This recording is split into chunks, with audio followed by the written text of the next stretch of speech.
Bapak dan saudara-saudara sekalian. Pagi ini bersama saya Pendeta Marlis Destoni Hina, kita akan merenungkan kebenaran firman Tuhan. Saat ini saya melayani selaku pendeta jemaat di GPIB Immanuel Bekasi. Sebelum kita menjalani hari baru anugerah Tuhan, saya mengajak kita untuk melandasi kehidupan kita dengan kebenaran firman Tuhan. Mari berdoa sebelum membaca dan merenungkan firman Tuhan. Ya Allah Bapa yang bertakhta dalam kerajaan sorga, puji dan syukur kami naikkan kepadamu, karena kasih-Mu telah menganugerahkan kepada kami hari baru, nafas hidup dan kekuatan. Kami akan memasuki hari baru pemberian Tuhan. Namun berilah kepada kami firman-Mu untuk menerangi jalan dan kehidupan kami. Karena kami percaya bahwa firman-Mu adalah suluh dan pelita yang menerangi jalan kami. Lalu tuntunlah kami dengan kebenaran firman-Mu, agar kami mengenal maksud dan kehendak-Mu. Terima kasih ya Bapa di sorga, di dalam nama Tuhan Yesus kami berdoa. Amin. Pembacaan firman Tuhan bagi kita hari ini terambil dari kitab Kolose pasal 4 ayat 7 hingga ayatnya yang ke-14 yang menyatakan, semua hal ihwalku akan diberitahukan kepada kamu oleh Tikhikus, saudara kita yang kekasih, hamba yang setia dan kawan pelayanan dalam Tuhan. Ia kusuruh kepadamu dengan maksud supaya kamu tahu akan hal ihwal kami, dan supaya ia menghibur hatimu. Ia kusuruh bersama-sama dengan Onesimus, saudara kita yang setia dan yang kekasih, seorang dari antaramu. Mereka akan memberitahukan kepadamu segala sesuatu yang terjadi di sini. Salam kepada kamu dari Aristarkus, temanku sepenjara, dan dari Markus, kemenakan Barnabas. Tentang dia, kamu telah menerima pesan. Terimalah dia apabila dia datang kepadamu. Dan dari Yesus yang dinamai Yustus, hanya ketiga orang ini dari antara mereka yang bersunat, yang menjadi temanku sekerja untuk kerajaan Allah. Mereka itu telah menjadi penghibur bagiku. Salam dari Epafras kepada kamu.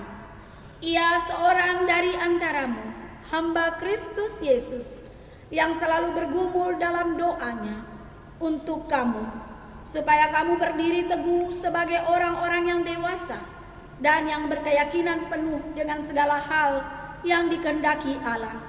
Sebab aku dapat memberi kesaksian tentang dia, bahwa ia sangat bersusah payah untuk kamu dan untuk mereka yang di Laodikia dan Hierapolis. Salam kepadamu dari tabib Lukas yang kekasih dan dari Demas. Demikian pembacaan firman Tuhan bagi kita. Saudara yang dikasihi dalam Tuhan Yesus Kristus, sebuah gedung akan terlihat megah dan kokoh jika dibangun di atas fondasi yang kuat. Dan tiap-tiap tiang dari beton terpasang dan tersambung dengan baik pada fondasinya. Setelah bangunan berdiri dengan kokoh, maka gedung siap untuk didesain dengan teknik arsitektur yang indah, sehingga terlihat gedung itu akan megah dan kokoh. Artinya tidak bisa ada desain yang indah dari sebuah gedung tanpa kekokohan gedung tersebut. Dan tidak ada bangunan yang kokoh jika tidak berpaut pada fondasi yang kuat. Satu saat apabila datang angin dan badai, arsitektur yang indah dan menawan atau gedung yang besar tidak akan dapat bertahan terhadap terpaan angin badai yang datang. Demikian juga dengan kehidupan persekutuan pelayanan. Pelayanan tidak akan menjadi berkat dan damai sejahtera jika tiap-tiap pelayannya tidak mau bersandar kepada Kristus sebagai fondasi atau dasar atas pelayanannya. Setinggi apapun pendidikannya, sebanyak apapun pengalamannya, serta sekuat apapun kekuatan yang dimiliki oleh seorang pelayan, jika seorang pelayan tidak melibatkan Kristus hadir di dalam pelayanannya, maka pelayanannya tidak akan mendatangkan berkat dan damai sejahtera. Jika pelayanannya hanya didasarkan pada kekuatan dan kemampuan dirinya sendiri dan tidak didasarkan pada kuasa Kristus, maka tidak akan berdampak dan berefek yang membawa berkat dan damai sejahtera bagi lingkungannya. Saudara yang dikasihi dalam Tuhan Yesus Kristus, siapa yang tidak mengenal Rasul Paulus? Ia adalah seorang pelayan yang sangat terkenal dan populer. Namun kita juga tahu, dalam menjalani pelayanannya, Rasul Paulus diperhadapkan dengan penganiayaan, penderitaan, dan berbagai musibah yang menyeramkan dalam hidupnya. Tetapi pelayanannya tetap menjadi berkat dan damai sejahtera bagi jemaat-jemaat yang dilayaninya, bahkan sampai hari ini.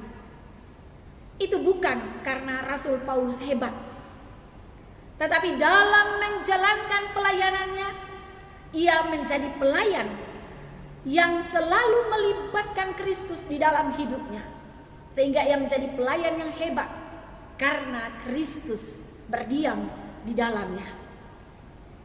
Seorang pelayan yang hebat karena Kristus ada di dalam dirinya, maka ia mampu bekerja bersama-sama dengan semua orang. Dan hal itu terlihat dari kehidupan pelayanan Rasul Paulus. Ada banyak nama rekan-rekan sepelayanan yang ia sebut dalam suratnya kepada jemaat di Kolose. Dan ini menunjukkan bahwa Rasul Paulus tidak monopoli pelayanan ini untuk kepentingannya sendiri atau hanya untuk kalangannya tersendiri. Tetapi kabar baik harus disampaikan kepada dunia.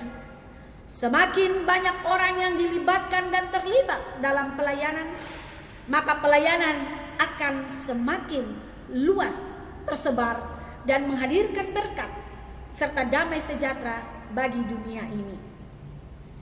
Saudara, melalui firman Tuhan kita hari ini, kita diajak untuk saling berbagi dan bekerja bersama dalam mengerjakan pekerjaan Tuhan. Meninggalkan dan menanggalkan rasa superioritas kita dan memberikan kuasa Kristus bekerja dalam hidup dan pelayanan kita. Sikap ini juga akan mempermudah kita untuk bekerja bersama Allah dan teman-teman sebagai rekan sekerja kita, dan pelayanan akan menghasilkan berkat dan damai sejahtera di dalamnya. Tuhan Yesus memberkati kita. Amin. Saudara, mari kita satu di dalam doa. Kita berdoa. Allah Bapa yang bertakhta dalam sorga, dimuliakanlah namamu karena kuasa dan kasih-Mu yang ajaib bagi dunia. Kami bersyukur atas firman yang telah diperdengarkan kepada kami melalui pembacaan firman dan perenungannya. Tuntunlah dalam kuasa Roh-Mu yang kudus dan berikan kepada kami kerendahan hati untuk menjalani panggilan dan pengutusan kami dalam pelayanan, sehingga setiap taburan menjadi saluran berkat dan damai sejahtera dalam dunia. Mampukan kami untuk dapat bekerja bersama dengan sesama kami. Ajar kami untuk saling mengasihi, saling menghargai, dan saling melengkapi satu dengan yang lain. Redamkanlah ego kami yang berlebihan, sehingga jangan keinginan kami yang menonjol, tapi biarlah kuasa-Mu yang berlaku dalam kami. Kami berdoa bagi pemerintah bangsa negara kami. Karuniakanlah kepada pemimpin bangsa kami roh hikmat, hati yang takut akan Tuhan dan kejujuran, dan bersama pemerintah negeri kami seluruh masyarakat Indonesia boleh bekerja bersama membangun negeri kami sehingga kemakmuran dan kesejahteraan tercipta di segala sektor dan bidang. Tuhan memberkati kami, negara kami secara khusus yang sedang dilanda oleh pandemi, dan secara umum dunia yang dilanda pandemi virus COVID-19. Karuniakan kepada kami roh hikmat-Mu, agar kami dapat menjalani kehidupan sesuai dengan protokol kesehatan yang berlaku, dan dalam tuntunan-Mu kami juga boleh aman dan dilindungi senantiasa. Terima kasih ya Bapa di sorga. Kami menyerahkan pelayanan morning call, para pelayan-pelayan tim kerja dari morning, night, dan call, kebaikan Allah melayani anak-anak Tuhan yang melayani di dalamnya. Dan biarlah pelayanan melalui morning call ini boleh menjadi berkat, kekuatan penghiburan bagi setiap telinga dan hati yang mau menerima dan mendengar kebenaran firman Tuhan. Terima kasih ya Bapa. Inilah doa dan sembahyang kami yang kami naikkan dan alaskan hanya di dalam nama Yesus Kristus, Tuhan dan Juru Selamat hidup kami. Amin.